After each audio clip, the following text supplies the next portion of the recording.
Fail big. That's right. Fail big. Don't be afraid to fail. There's an old IQ test, was 9 dots, and you had to draw 5 lines with a pencil within these 9 dots without lifting the pencil. The only way to do it was to go outside the box. So don't be afraid to go outside the box.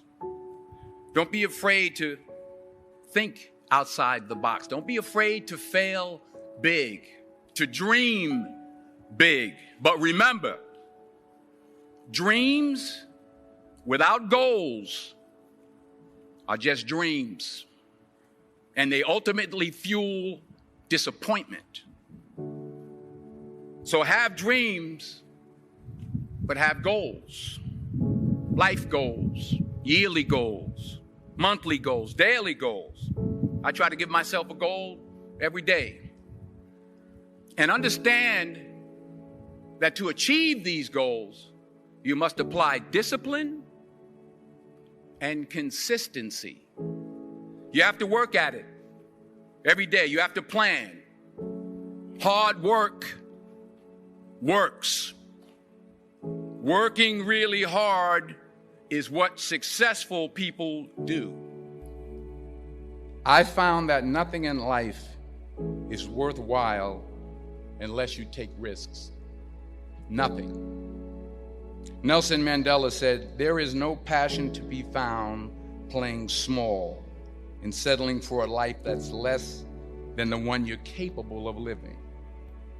Reggie Jackson struck out 2,600 times in his career, the most in the history of baseball. But you don't hear about the strikeouts. People remember the home runs. Thomas Edison conducted 1,000 failed experiments. Did you know that? I didn't know that. Because the 1,001st was the light bulb. Fall forward. Every failed experiment is one step closer to success. You've got to take risks, and I'm sure you've probably heard that before, but I want to talk to you about why that's so important. You will fail at some point in your life. Accept it. You will lose. If you don't fail, you're not even trying. I'll say it again. If you don't fail, you're not even trying. My wife told me this great expression. To get something you never had, you have to do something you never did. Les Brown's a motivational speaker. He made an analogy about this. He says, imagine you're on your deathbed, and standing around your deathbed are the ghosts representing your unfulfilled potential. The ghost of the ideas you never acted on. The ghost of the talents you didn't use. And they're standing around your bed, angry, disappointed, and upset. They say, we came to you because you could have brought us to life, they say.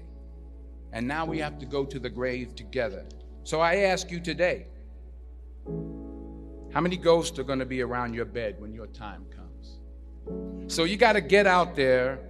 You got to give it everything you got, whether it's your time, your talent, your prayers, or your treasures. What are you going to do with what you have? I'm not talking about how much you have. Some of you are business majors. Some of you are theologians, nurses, sociologists. Some of you have money. Some of you have patience. Some of you have kindness. Some of you have love. Some of you have the gift of long suffering. Whatever it is, whatever your gift is, what are you going to do with what you have? To not only take risks, but to be open to life, to accept new views, and to be open to new opinions. Because the chances you take, the people you meet, the people you love, the faith that you have, that's what's going to define you. Never hold back. Give everything you got. And when you fall throughout life, remember this: fall forward.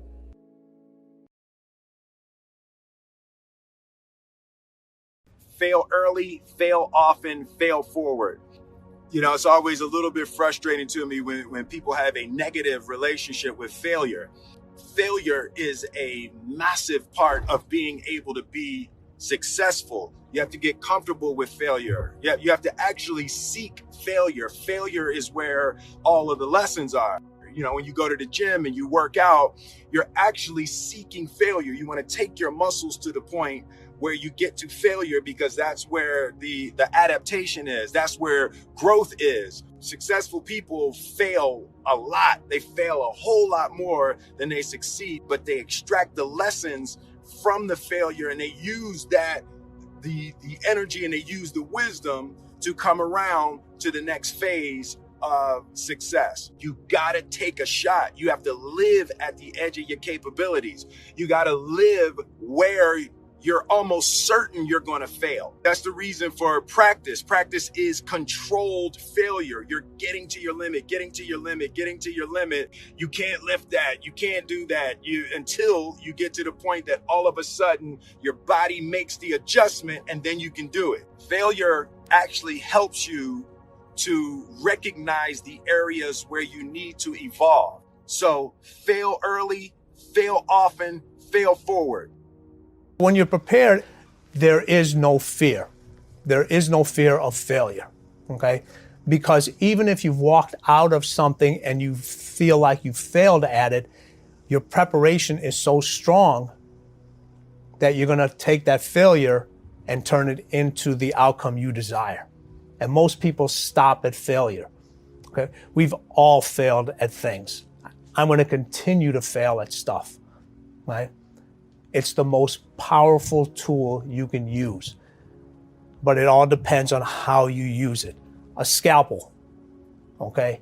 In the hands of an individual, it can do unbelievable damage. In the hands of a professional, of a doctor, it saves lives. So it's the same thing with failure. It's how you use it. It's that drive inside of you, okay? It's what we talk about, the dark side. The dark side is filled with failure, but it's the fuel that burns you like something that's never burned inside you before. There's so many individuals out there that are so talented in different things that never accomplish anything. Okay, the world is filled with talented people. You know a lot of them yourselves, okay, and they never accomplish anything. With talent has to come preparation, has to come action, has to come development of being able to take those talents, take those skills, continue to develop them, continue to sharpen them physically, continue to sharpen them mentally, because at some point your physical talent is going to diminish. That's just a fact. But what keeps that competitive edge, what keeps you on top, is the ability to think and prepare mentally over and over and over again. The body has limitations, the mind does not. We focus so much on what goes on from the neck down that we forget it all starts from here. Everything starts from here. If you're not mentally ready, you're never really physically prepared. And that's where the preparation starts. I firmly believe that everybody in this room, everybody on this planet has a gift. It's your job to figure out what that gift is. Then it becomes your job to decide whether you're going to act on that or not. Everyone sees the work that you put in, but it's what you don't see is going to determine how far you're going to get. I hear stuff all the time. People say, oh, look in the mirror and you'll see why you're not succeeding. I don't believe that, okay? It's what you don't see in the mirror. That's what's holding you back. It's what you're not willing to see is why talent is not enough. And when you finally see it and accept it and decide to work on it, then you can take that next level. Here's the definition of success and failure. Just make this note. Here's failure. A few errors in judgment, repeated every day. A few errors in judgment repeated every day. I'm with my father. I think I told this story the last time I was here. My father, 88 years old, he's never been ill, still hasn't retired. Not long ago, midnight, we're getting ready to go to bed. We've drilled a new well, got some extra water, got some more acres going. He's all excited. At midnight, we're getting ready to go to bed. My father's eating what he calls his midnight snack. A little bite to eat before you go to bed. Don't have to go to bed hungry. And I'm watching him eat this midnight snack. Guess what he had? An apple, a few graham crackers, and a glass of grapefruit juice. I said, no wonder my father's so healthy. My mom taught us all those good health practices. As I watched my father have this midnight snack, suddenly occurred to me. I know that's part of it. An apple, what? A day keeps the doctor away. Good question for this intelligent audience. What if that's true? You say, well, Mr. Rohn, if that's true, that would be easy to do. Then what's the problem? It's easy not to do. It's easy not to adopt it as your own personal philosophy. Or the guy messed up the saying.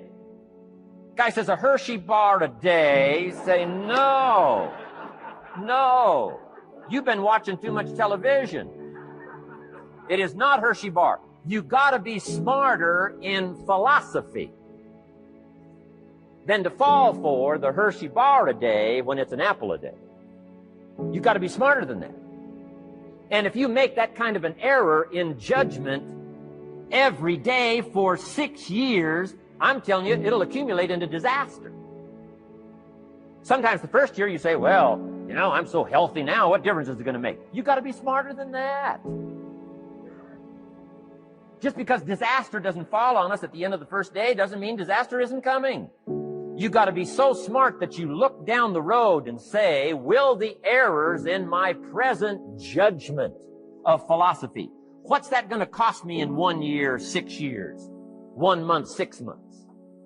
I'm telling you the money cost and the health cost and the success cost is too gigantic if you'll look down the road a little ways and say, are there errors in my current judgment like an apple versus a Hershey bar? Is that just a good illustration of some of the rest of my errors in judgment? If it is, that's where I found myself at age 25. I started working when I was 19. I met my teacher who helped turn my life around when I was 25. That's 6 years. At the end of the first 6 years of my economic life, I've got pennies in my pocket. I've got nothing in the bank. The creditors are calling saying, hey, you told us the check was in the mail.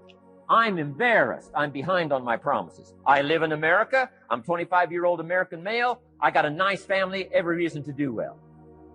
And I'm messed up. Now, what's messed up?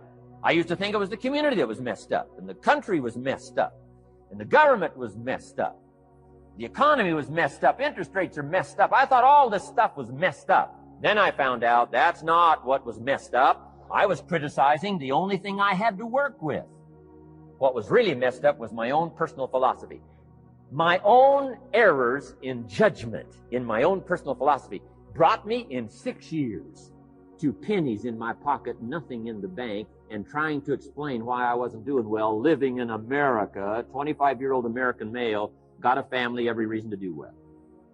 Now, once I understood this, here's the formula for failure: errors in judgment, being lax about developing your own personal philosophy.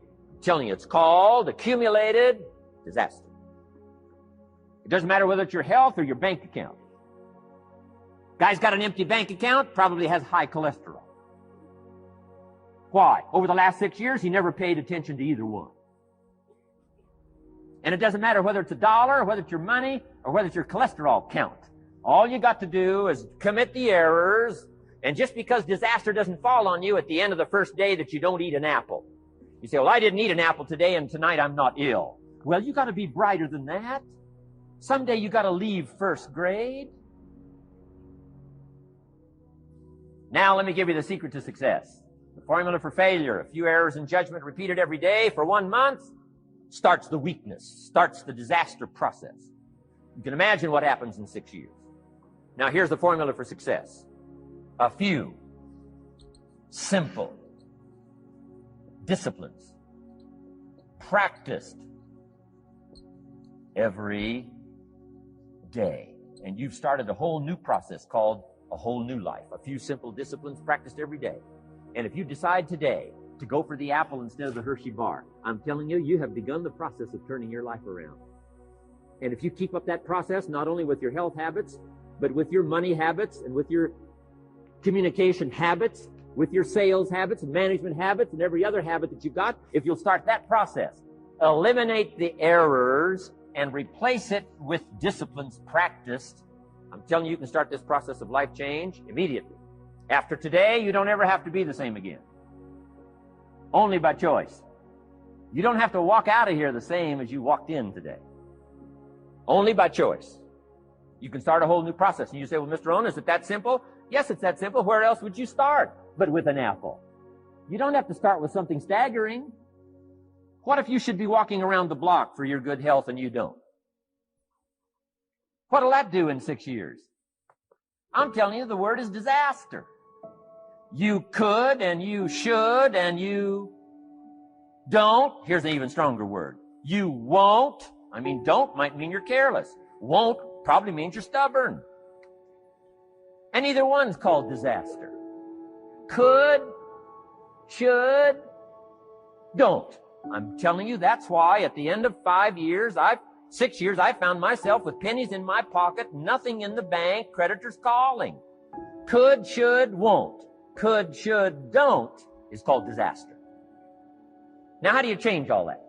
The next 6 years, I got rich. The next 6 years, I became a millionaire. By the time I'm 31, I'm a millionaire. How about that? You say, well, Mr. Rohn, what happened? Well, strangely enough, during that second 6 years of my economic life, the government was about the same. I'm telling you, taxes were about the same. My negative relatives were the same. I'm telling you, the economy was about the same, and prices were about the same, and everything else was about the same. Circumstances were about the same. Then how come I got rich? How come I totally changed my life? I was not the same.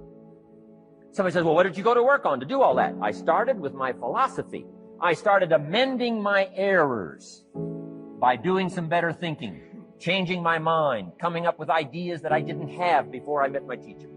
And once that whole process started for me, I'm telling you, I changed my whole life. Within a 6-year period, I was never the same. And I've kept up that process all these years.